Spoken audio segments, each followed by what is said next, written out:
doctor, medical doctor, a specialist in the field of psychiatry, and professor of the Pontifical Academy of Theology, took the initiative of creating the text of Declaration of Faith.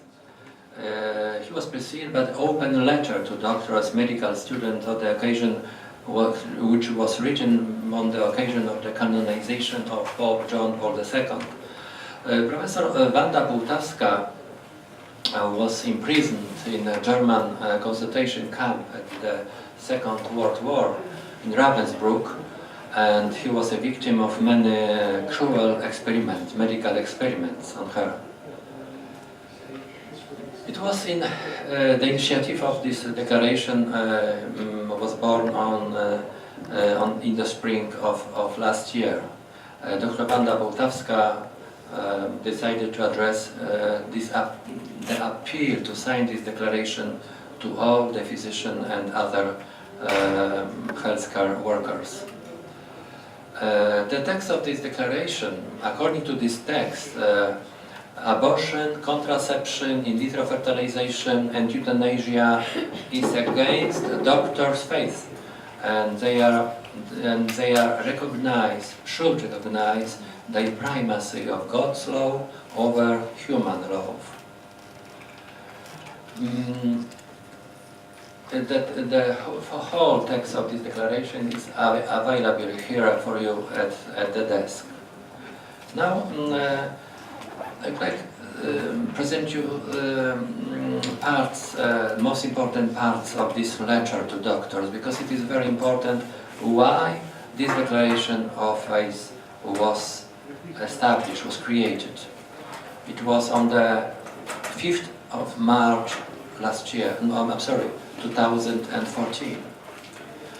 And Dr. Bułtawska writes that for a long time journalists have been trying to persuade me to give an interview on this occasion as I know more and had the opportunity to dialogue and to work with Father Karol Wojtyła, later as a bishop, then as a cardinal, and finally as a Pope John Paul II, our great countryman for so many years. Dr. Bułtawska said that indeed she knows more, she would like to share what he expects from doctors. And Cardinal Sapiecha of Krakow entrusted Dr. Karol Wojtyła, thereafter bishop and cardinal, with the position of as chaplain of doctors. So Karol Wojtyła took care of them, met with them, made friends, and was deeply convinced that priests should cooperate closely with doctors, since they work on the same field. They all take care of people. And Karol Wojtyła recognized the special responsibility of doctors, not only of their patients' health, but also for their fate, nearly their eternal fate. He was very sorry and disappointed that the technical development in medicine sometimes posed a threat to establish more ethics, and that the doctor's advice and activities may be a threat to a very sanctity of the family and the capacity of human love. He suffered, seeing the gradual decline in morality. He was of the opinion that doctors would be able to help avoid this decline if they spread the truth of human sexuality and fertility on the theology of the body. He very often repeated that please create a strong union of Catholic doctors to have impact of the public opinion. However, this unfortunately never happened in Poland, nor in Europe, nor anywhere in the world. Wojtyła observed the condition of the family becoming more and more corroded, defended the dignity of human being. He spoke to everybody everywhere, and he expected assistance from the doctors, but he was often disappointed. He witnesses Dr. Bułtawska witnessed his reaction to the news when the Polish parliament passed the law of killing ill unborn children. He got angry, which he did very seldomly, hardly ever. He banged his fist on the table and exclaimed, "And where are the pediatricians? Why don't they defend ill children? Why don't they react?" Thus, I thought Dr. Butaska said that perhaps the moment is now, why so many people in Poland look forward to his canonization and wonder how to prepare for it. Perhaps now doctors who believe in God, Catholic doctors, might acknowledge his teaching as a votive offering to gratitude to God and to John Paul II to reveal to the world that they are practicing Catholic, that they faithful. It is about a simple, clear declaration of faith. I propose that all my colleagues and students sign this declaration, and the idea is just dictated to me by my conscience. I simply must. I never forget a certain event. Bishop Karol Wojtyła came back from the Vatican Council enthusiastic about the prophetic encyclical by Paul VI Humane Vitae, where the Pope urged bishops to make the issue of sanctity of family a priority in their pastoral activity.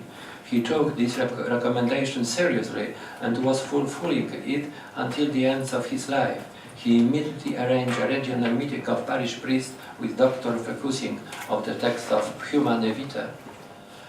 Jesus said, "Whoever acknowledges me before others, I will also acknowledge before my Father in heaven." I presented the first draft of the Declaration of Faith to Polish doctors, members of Provita Papal Academy, and received acceptance from them as well as from the head of Provita Papal Academy, Bishop Ignacio Carrasco de Paula. At the first audience for Pope John Paul II said, "Give me a base in Poland, so that I don't have to be ashamed of you."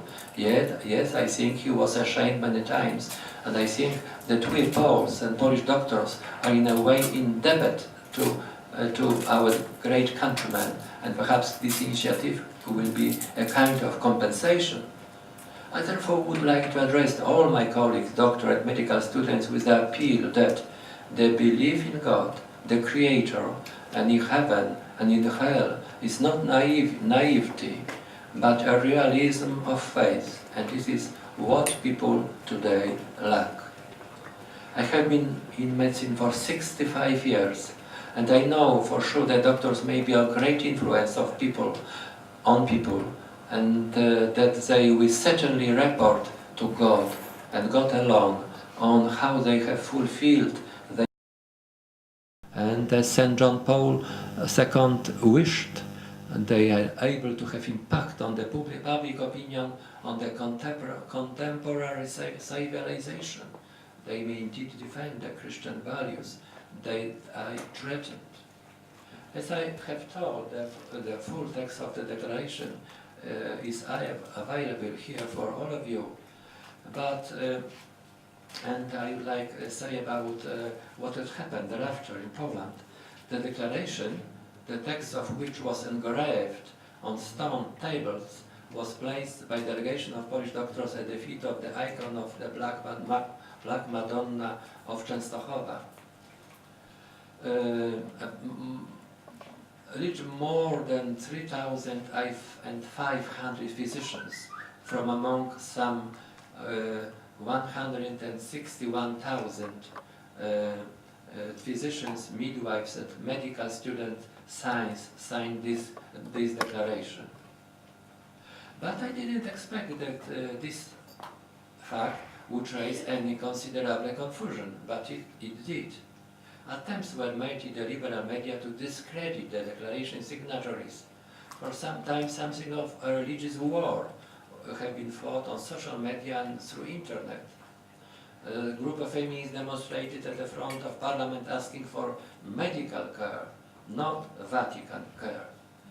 They expect the signatories of the declaration should inform their patient of the door of the outpatient clinics about it, so the patient know what to expect from these doctors.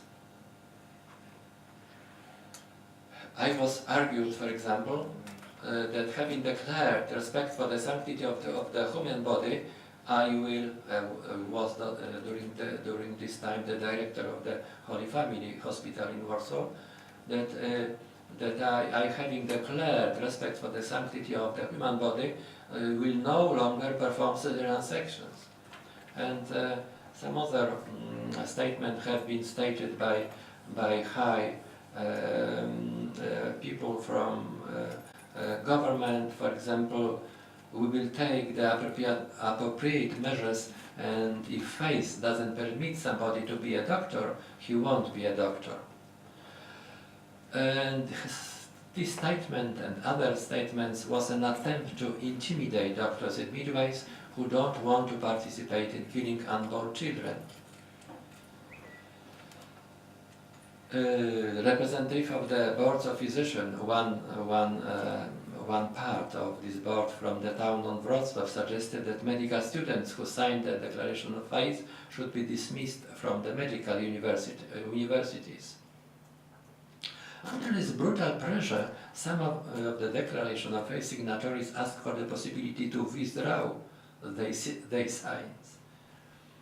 Gerhard Ludwig Miller, a Catholic cardinal and prefect of the Congregation of the Doctrine of Faith, commented these attacks on doctors in Poland who signed the Declaration of Faith.